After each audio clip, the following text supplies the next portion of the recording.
I want to talk today about the gender revolution. And you might be thinking, why is that part of a conference or a day of reflection for women? And the reason is this, because the gender revolution has presented not just our faith, but our culture with a tremendous challenge. And what I'm going to be talking to you about, I think, will help you to realize why it is so critical for Catholics, particularly Catholic women, to understand what's happening and to be unafraid in speaking the truth.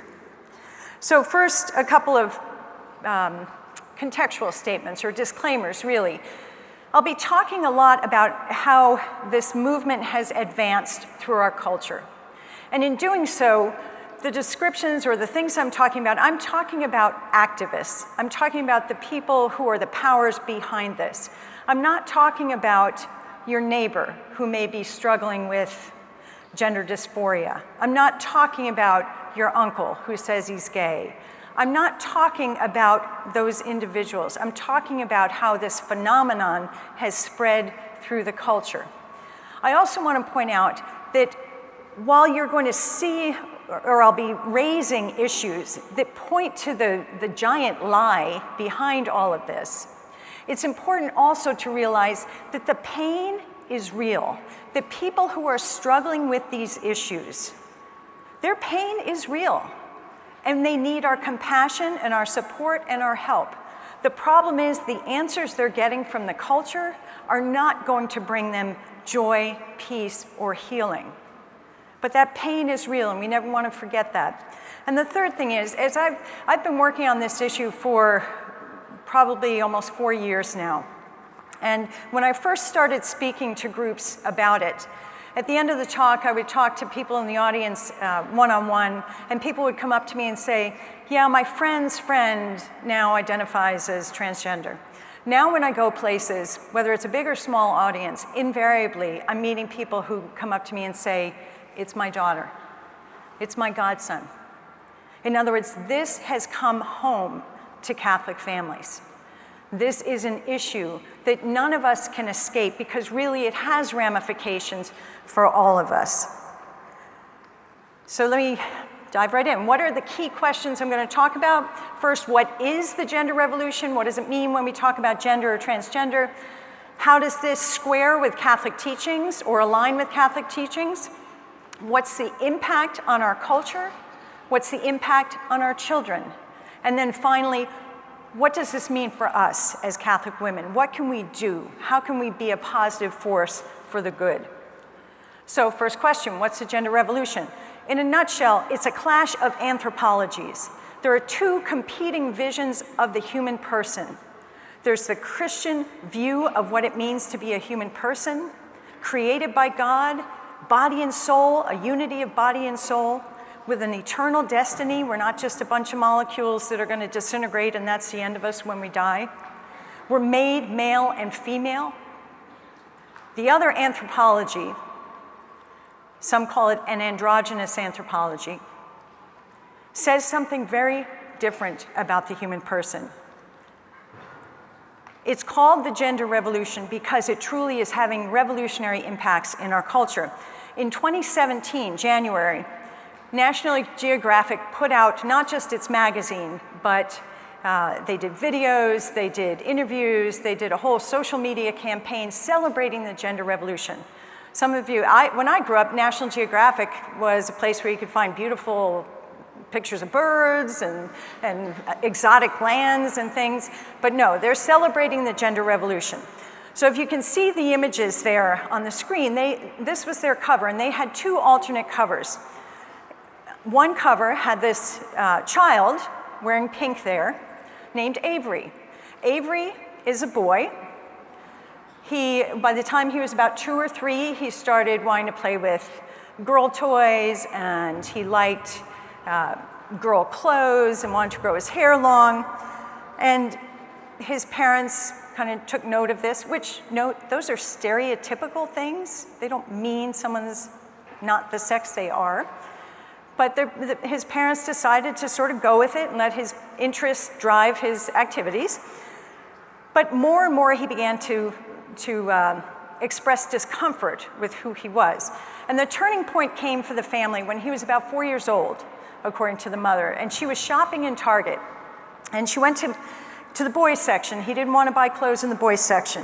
So she went to the girls section to look for a dress for him. And he turned to his mom and he said, "Mom, you think I'm a boy, but inside I'm really a girl." And his mom said, the light bulb went off and she realized he's a girl. So they called him Avery, they let him choose a name and started treating him as a girl. And like many of these young children who transition young, they often transition publicly. And he became sort of a public figure with a website, was interviewed on major TV shows, and kind of became a symbol of this new generation of young transgender identified children. The other image there that you see is a collection of individuals who identify all across the gender spectrum.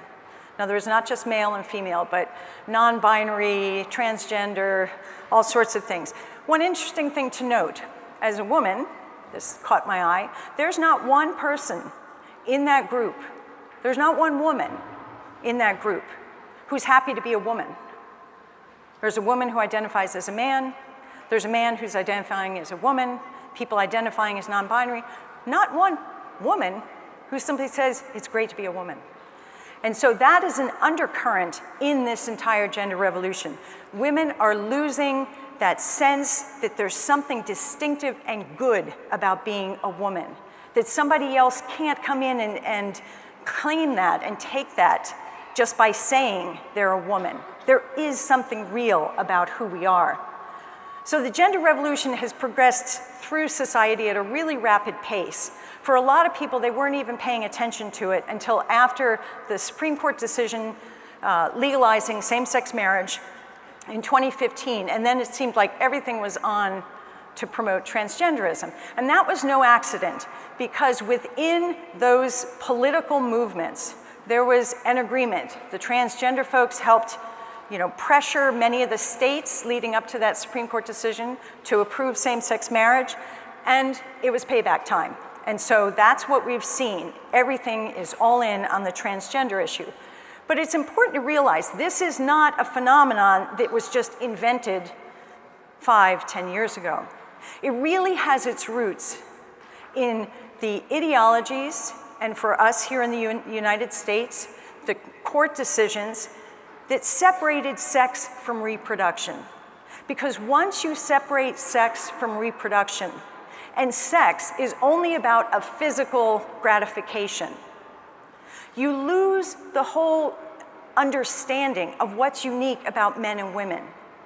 Because sex, biologists will tell you, sex has always been defined in terms of your reproductive capacity.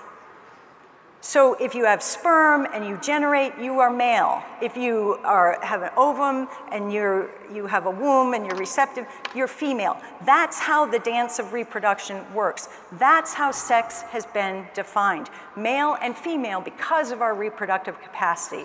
When as a society we want to pretend that sex has nothing to do with reproduction, it's no surprise that 40 or 50 years later, people are being pulled along by this phenomenon.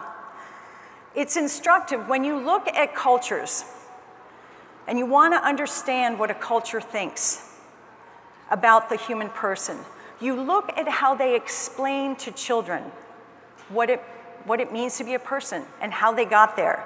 And so if we look at Catholic materials, we see God is part of the picture. We have a creator. We see that we're male or female. We're made for a purpose. Our bodies are good. We're a unity of body and soul. But that's not what the culture is telling our young children. These are children's books that are being promoted to children as young as pre-K, kindergarten.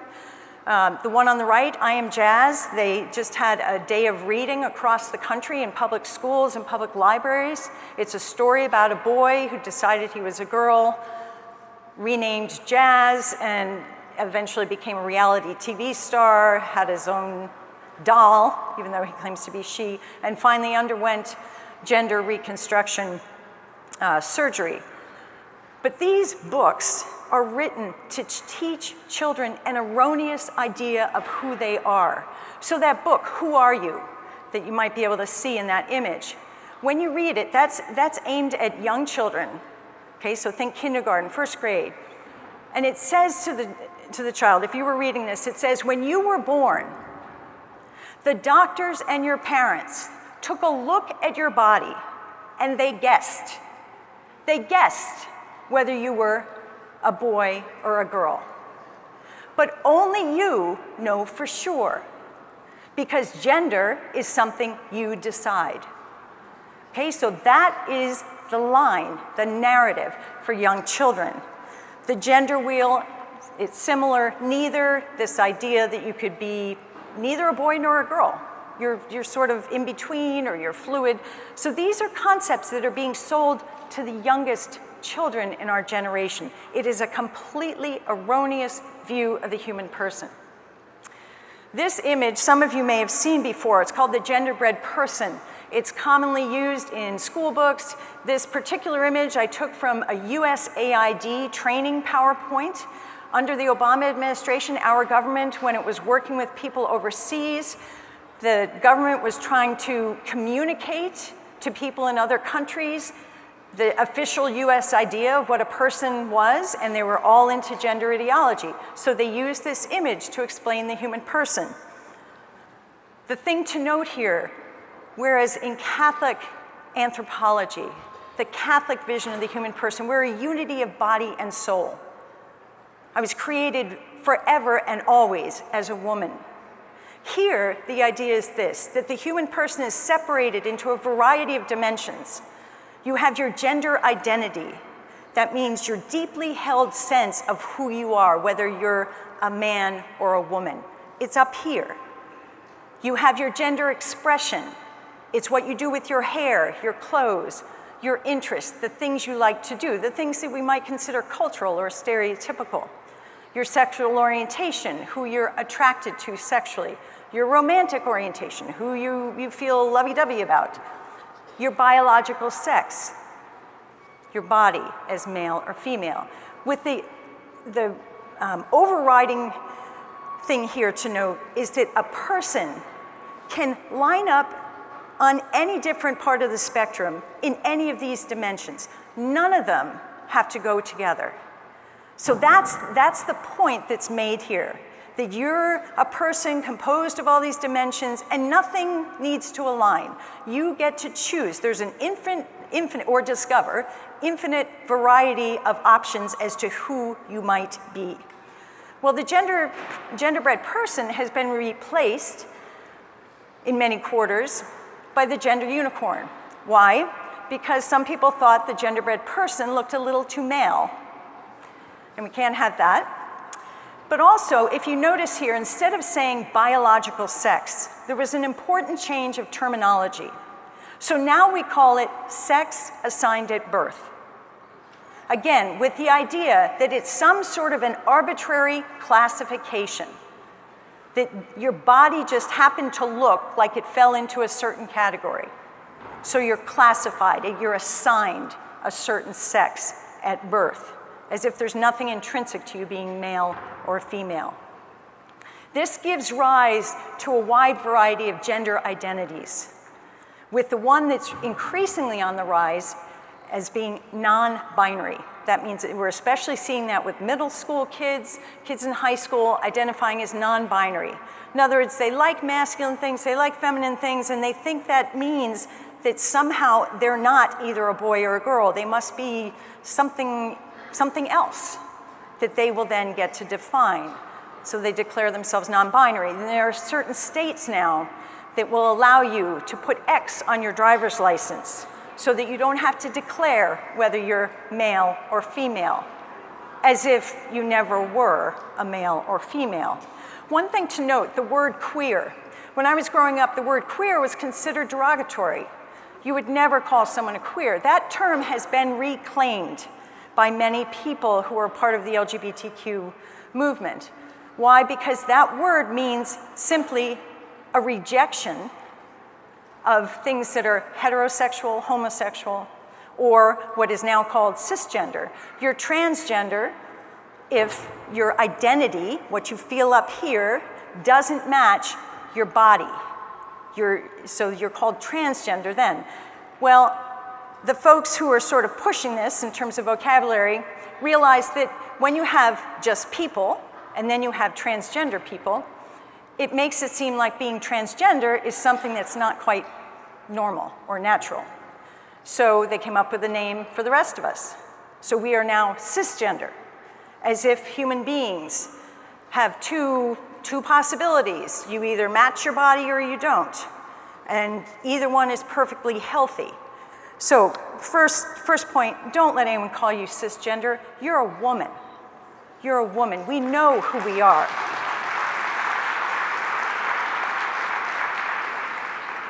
So the overriding message here is that a human person is a fractured entity, not a unity of body and soul.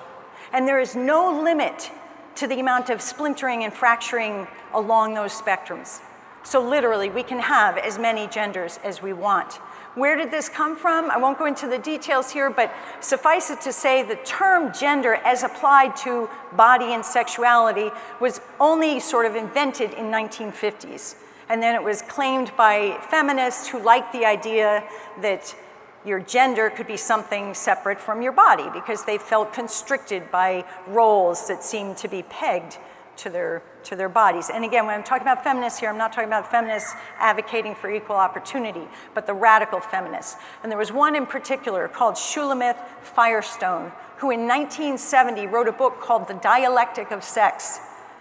And she felt that, and she was a Marxist, and she felt that the patriarchy and families and religion were oppressive to women, that they were all capitalistic tools, and that the only way that women would ever be free would be to reject motherhood, to reject and destroy the family, to reject religion.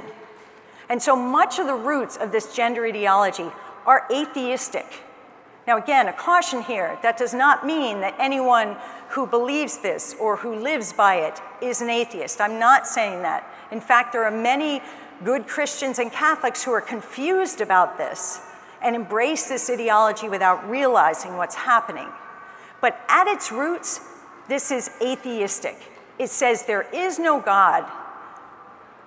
I decide what the truth is about my life and what shape my life will take. So it's radically opposed. Well, I gave the answer away. Does it align with Catholic teachings? No. Radically opposed. One point to get to first. How has psychology treated this? Well, it was always understood that someone who was struggling with their identity, in other words, they're born male or female, and they're upset, they're depressed, they just can't embrace that bodily reality, and they are want to embrace the other sex as a reality. It's always been understood. There have been a few people like that. It's much more common today. But it was always understood as a mental illness, right? Because it's not in accord with reality. And by mental illness, I don't mean crazy, but you're just not perceiving the reality correctly. Much like someone who's anorexia, I had a good friend who was severely anorexic, ended up being hospitalized multiple times, just literally on the verge of death, because when she looked in the mirror and when she thought about herself, she saw someone who was obese. She felt like she was obese, and that feeling drove her to starve herself. And there were complex reasons underlying that. But the doctors in her case didn't say, great, we'll put you on a 500-calorie diet so you feel happier because you think that's what you need to do. They didn't say, we'll go do liposuction.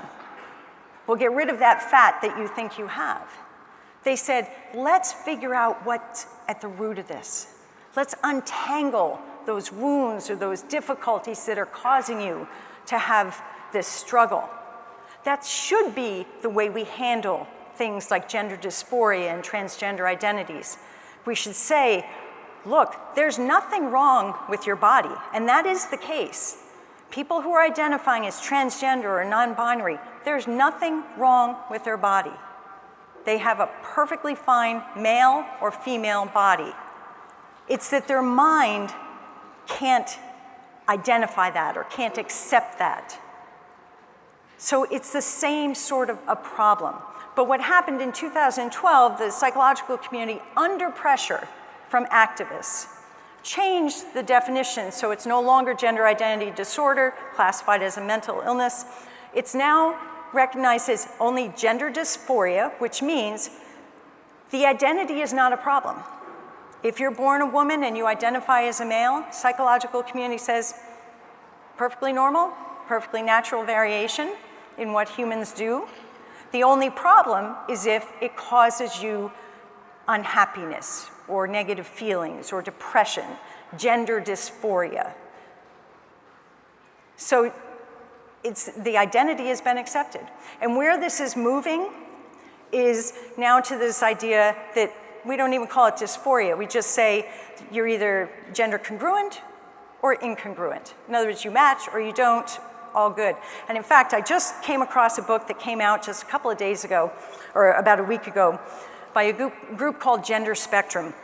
And it's backed by the NEA, by Human Rights Campaign, the ACLU, all the major players. And it purports to teach children about puberty. However, it is filled with gender ideology, so not once, when they're explaining puberty, do they tie it to being a particular sex. How do you talk about menstruation? How do you talk about periods without talking about women? Well, what they do is they just talk about people with ovaries. As if any random person of any different identity could have ovaries and a uterus and need to have period products and all those sorts of things. It is really appalling just to read this, and this is the next thing that's coming down into the schools. So what about Christian anthropology? This is diametrically opposed, and I'm sorry that's got an error there. And if anyone wants more information about this, please feel free to email me. I'll give you a resource at the end because I'm going through a lot of stuff really quickly. But there's a lot of information that the Catholic Women's Forum has gathered about this topic because we've been working in different dioceses, talking to bishops, priests, school teachers, everyone just trying to educate people about this. All right, so just a reminder, Catechism tells us we are a unity of body and soul. We are not a fractured entity that we get to sort of choose all the different dimensions. Our bodies are good. They're not just a tool to be manipulated. Sexual difference is a key component of how God made us, not just as individuals, but how we relate to each other. If we don't understand ourselves, how do we relate to the other? And so Pope Francis has some very good language in Laudato Si, and talks about this idea of integral ecology, that there's an ecology, a naturalness to our body and how we're designed, just like we see in the wider world and ecology in general. So what's happening in the culture? Why should you be concerned? Well, first of all, it's having an impact on how people identify. 20% of millennials, according to GLAAD, which is a LGBTQ advocacy group, identify as LGBTQ. That stat, I think, is a little inflated. Gallup calls it around 8 to 10% of millennials now identify as LGBTQ, which it used to be about 3% in the population. With transgender identification has always been negligible, less than 1%. So what are we seeing here for children? We're seeing, depending on the area, we're seeing numbers from 2% to 3% to 10% of children who are identifying as transgender. And the reason why it's variable is because it's very much dependent upon that environment that the children are in. What about Christian kids? Surely we know the difference between male and female. Male and female, he created them. Not so. Barna is a respected Christian research group, and they asked engaged Christian teens whether they believed that if someone was born a boy, they could become a girl, or vice versa. And only 44% said that, yeah, that's fine. In other words, there is no fixed male or female. That's what engaged Christians believe. Well, what about Catholics? Well, unfortunately, now again, these polls, when they poll Catholics, they're polling anyone who identifies as a Catholic. That may be someone who's doesn't particularly know very much about what the church teaches and may not have been in the church for a while. But the reality is, just under half of Catholics say it's possible for someone to be born one sex and change to the other. In other words, that we should accept transgender identities as a real thing. How is this just a US phenomenon? No, it's something that we're seeing across the world. And it's happening because there are a lot of people who are pushing this. And it's important here to realize, I'm not saying there's a conspiracy, there's no grand conspiracy, but if you work in places like Washington, or I'm sure New Jersey politics are much the same, anytime people want to get something done, they form coalitions. They find people who want a similar result, even if for different reasons. That's what's happening with gender ideology. There are ideologues, people who truly believe this. There are doctors and big pharma that are making money off of promoting hormones, of doing surgeries that mutilate people's bodies. There are governments that see this as a route to power because a certain faction of the society supports it, and on and on. So this has a lot of power and a lot of money behind it. I didn't put the money slide on, but in our country alone, hundreds of millions of dollars are being spent per year to change laws and attitudes on this issue. Hundreds of millions of dollars. That's how important it is to those who are promoting this. And they're having an impact, particularly in law. So right now, the laws tend to be variable across the country. There are some federal laws, depending on how the courts have interpreted them, that are recognizing gender identity as the same thing as sex. Realize what that means. If a man says, I have a female gender identity, his sex is male, but if his gender identity is female, he gets to be in female spaces. Why? Because we females have a female gender identity. So the law says you go where your gender identity matches, which means you have fully intact men in women's prisons, shelters for battered women, bathrooms, locker rooms, sports teams, you name it, on this fiction that if someone says, I feel like a woman, you need to treat me as if I really am a woman. What else is this doing to us? It's changing our language. It's changing our language. So when someone says, I'm transgender, there are now laws and regulations and rules, for example, in university communities that require others to call that person not just by their name, everyone's got a right to choose the name they want, but to use the correct pronouns. So the problem is, pronouns have a connection to reality. He is a stand-in for a male. That's what it's always meant. So when someone who is female and says, my pronoun is he, and you must call me he, they're asking you to buy into their reality, to be a part of their drama, to affirm and confirm their mistaken view of who they are.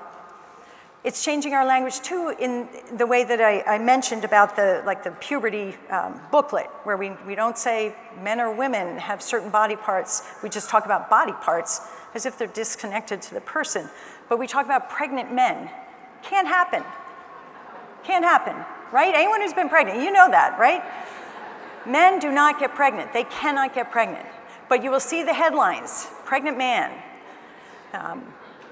And all it is a woman who is identified as a man. And in some cases, they've taken enough hormones that they're sprouting facial hair. And maybe they've had a mastectomy. And so they're identifying as a man. But they're giving birth because they're a female.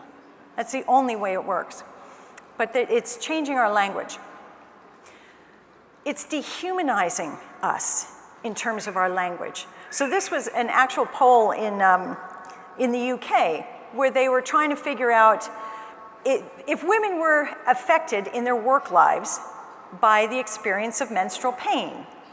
But when they reported on this survey, they reported it out saying menstruators had this amount of period pain. I don't know about you, but I think that's pretty dehumanizing. I am not a menstruator. I am a woman. And you can see the writer who talked about it there said, don't call me by a body part. Those body parts are part of me, but they're unique to men and women, and let's not forget that. What else happens? Relationships disappear.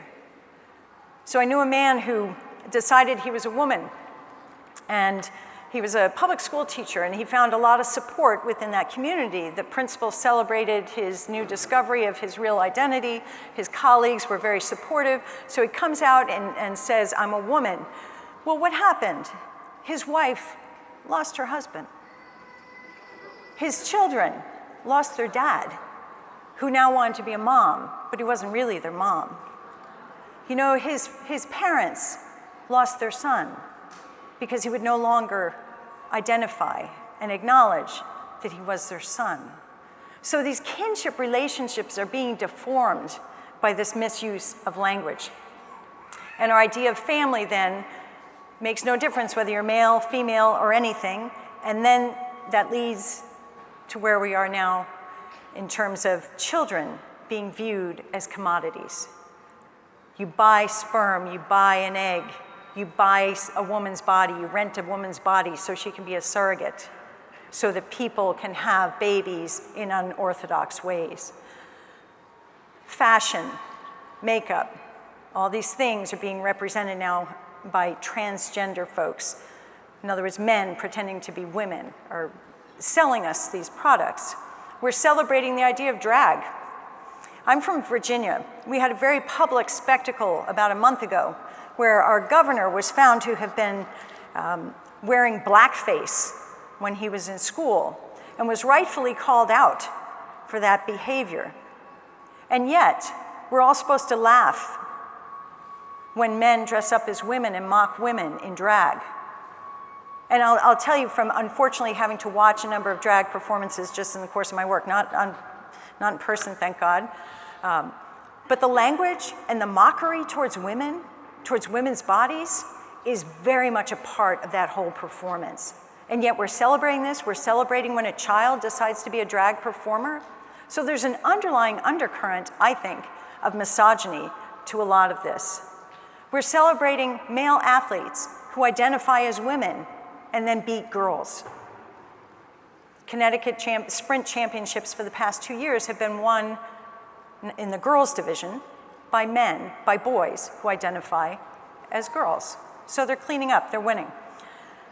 How is this being promoted? Companies, they're all in. They're all in. And there are a lot of reasons. Partly they're just afraid of the bigot label. And so there's been a lot of pressure on companies to become the advocates for this position. And they're selling it to us in merchandise, in celebrations, in t-shirts, in their sponsorship, in their involvement in lawsuits. They're on the wrong side. Religion is being used to promote this as well. Why? Because we're compassionate people. We don't want people to suffer. But when someone we love is suffering, it's not loving to tell them a lie. It's not loving to give them a solution that's not really a solution, that's going to harm them.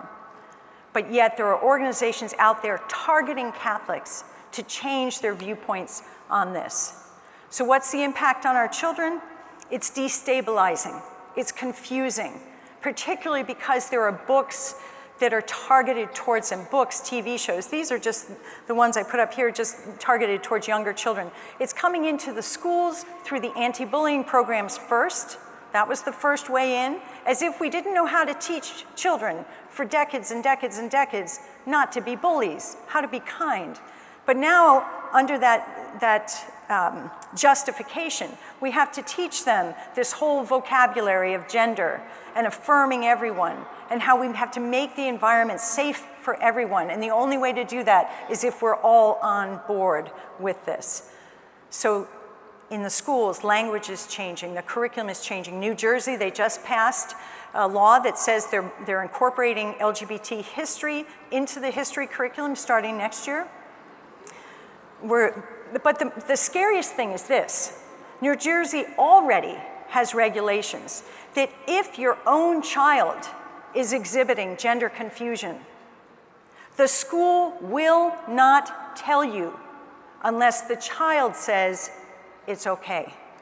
Why? Because the school sees themselves as gatekeepers between children who are identifying this way or who are simply confused and between parents, especially religious parents, on the assumption that parents will not do the right thing for their kids.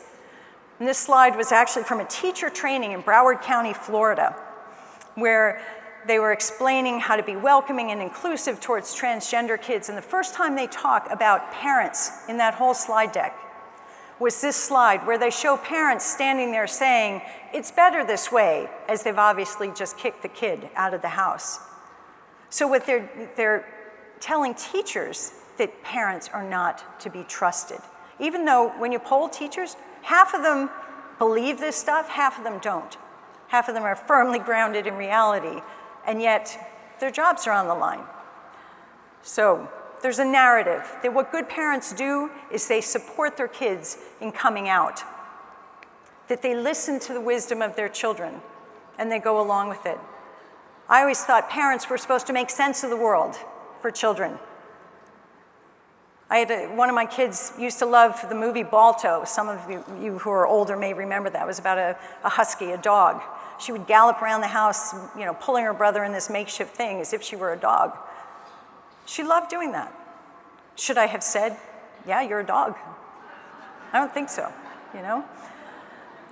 But social transition is what is held out as being a good thing for kids. And the way transition works, when children are pre-puberty, you do social transition. That means you allow them to change their name, change how they dress, to act as if they're the opposite sex. When they reach puberty, you give them puberty blockers, which shuts down puberty so that a girl will not develop breasts, and that way she can present herself as a boy, so that a boy won't get an Adam's apple and peach fuzz, so he can present himself as a girl. But these hormones that are given to these children, or the puberty blockers, are not harmless. They interfere with bone growth. They interfere with executive functioning.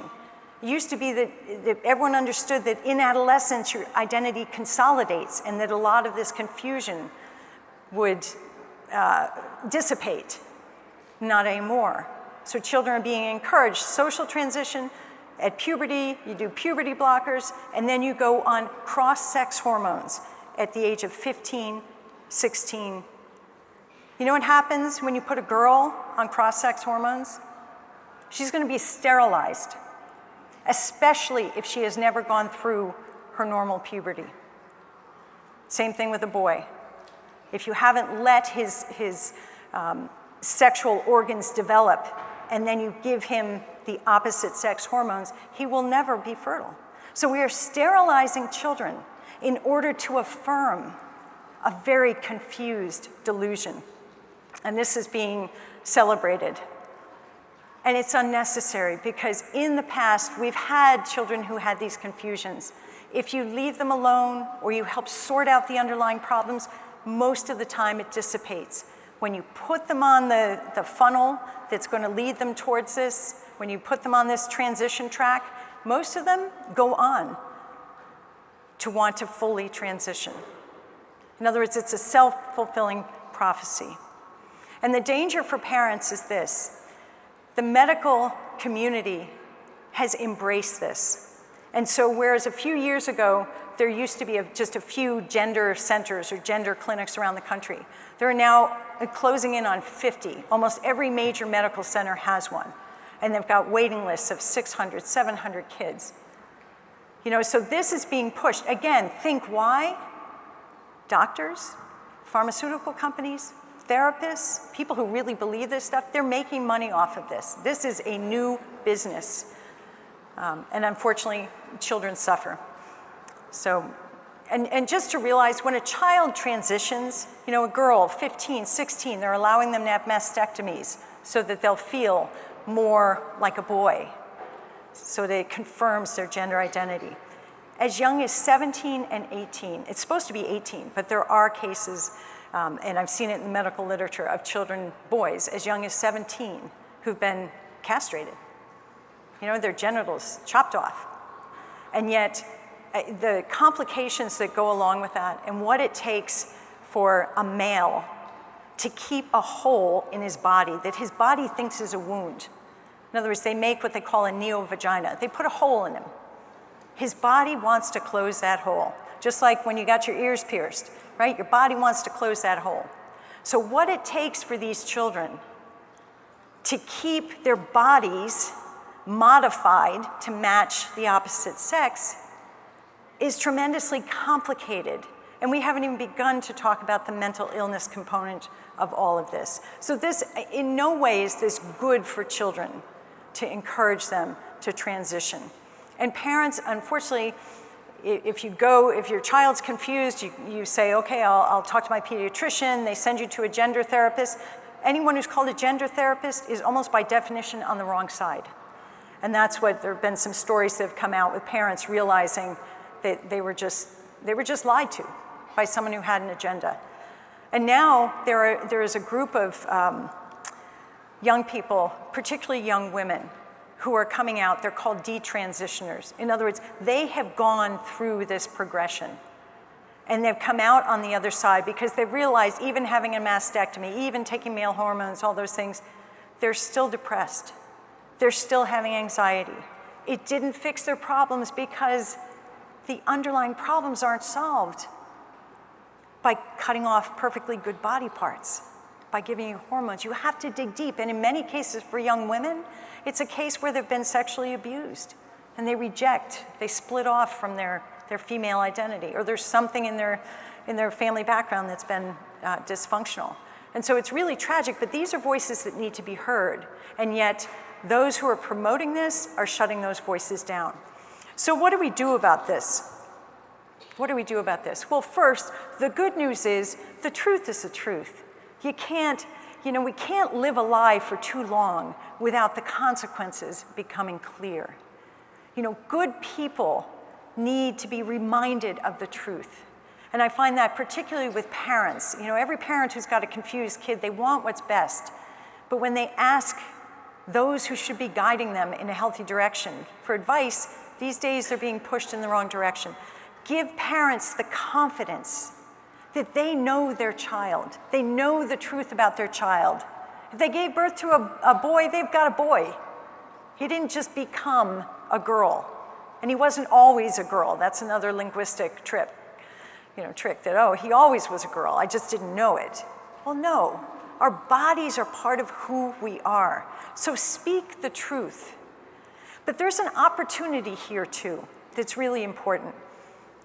That because this goes to the heart of who we are as a human being, what it means to be a human person, this is an opportunity.